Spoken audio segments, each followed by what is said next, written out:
You ever stop and think about how your own thoughts, your words, and even your habits kind of create the world you see around you every single day? Well, today we're going to dive into this really fascinating and, yeah, sometimes controversial idea that tries to explain exactly that. It's called Neuro-Linguistic Programming, or just NLP for short. Okay, so to get our heads around this, we're not going to start with some dry academic definition. Nope. We're going to kick things off with a simple story that just perfectly captures the whole point of NLP. It's all about the hidden power of our words. So imagine this. There's a young boy, and his grandfather has some really painful arthritis. The boy's mom suggests a little experiment. She says, I want you to ask your grandpa two totally different questions, and just watch what happens.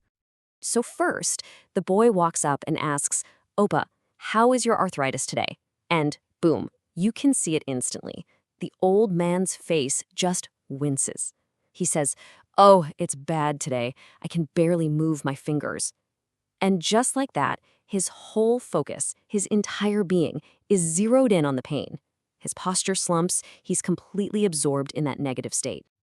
Okay, so a minute later, the boy tries the second question. Opa, what was the funniest thing I did as a little boy?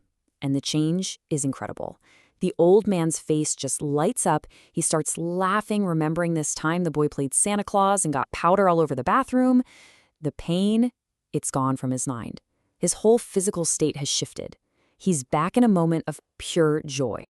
And that's when the boy's mother says to him, see? With just a few words, you changed his entire mood. That is NLP. And honestly, that's the whole ballgame right there. The ability to shift someone's internal world, their feelings, their thoughts, even their body, just by using language. That is the heart of what we're exploring. All right, so that story gives us a really good feel for what NLP can do. But what do those three words, neuro-linguistic and programming, actually mean? Let's break it down. So NLP got its start back in the 1970s with two guys named Richard Bandler and John Grinder. They were basically obsessed with the question, what makes really successful people tick?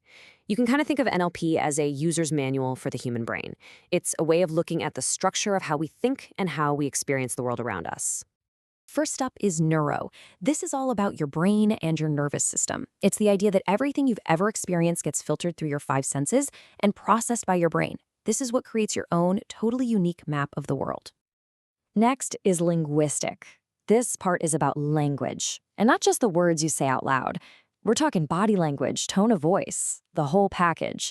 NLP says that the language we use doesn't just describe our reality, it actively creates it. You know, just like those two questions created two totally different realities for the grandfather. And finally, programming. Now, this sounds a bit robotic, but think of it like this. Our thoughts and behaviors tend to run in patterns, almost like little software programs that run automatically in the background.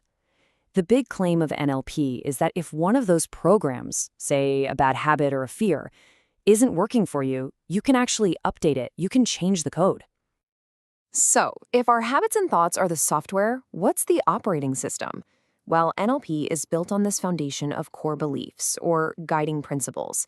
They call them presuppositions. Now, this is a really important point. NLP isn't saying these ideas are absolute scientific fact. Instead, they're more like useful assumptions. The whole idea is that if you act as if these things are true, you can unlock some seriously powerful and positive changes in your life and in how you connect with other people. Okay, let's look at a few of these because they can really flip how you see things. The map is not the territory. This just means we're reacting to our idea of the world, not the actual world. Everyone's got a different map. Then there's every behavior has a positive intention. This one's a little wild. It suggests that even a negative habit is trying to do something good for you, maybe keep you safe or comfortable. Having a choice is better than no choice is all about finding more options, more flexibility. And this last one, this one is a game changer. There is no failure, only feedback. So you didn't mess up, you just got some really useful data for your next attempt. See how that changes things? So, this is all fascinating stuff, but where does the rubber meet the road? Where do people actually use this? Let's switch gears from the what to the how and check out some of the practical ways NLP is applied. I mean, look at this list. The uses are all over the place, touching almost every part of personal growth. The main goal is always to create real, tangible change, whether that's helping you manage your own emotions and stress or making you a better communicator so you can crush your goals. Now, to really get how that change happens, NLP uses different models. One of the most famous is called the Dilts Pyramid. It's basically a framework that shows us all the different layers of our lives where we can make a change.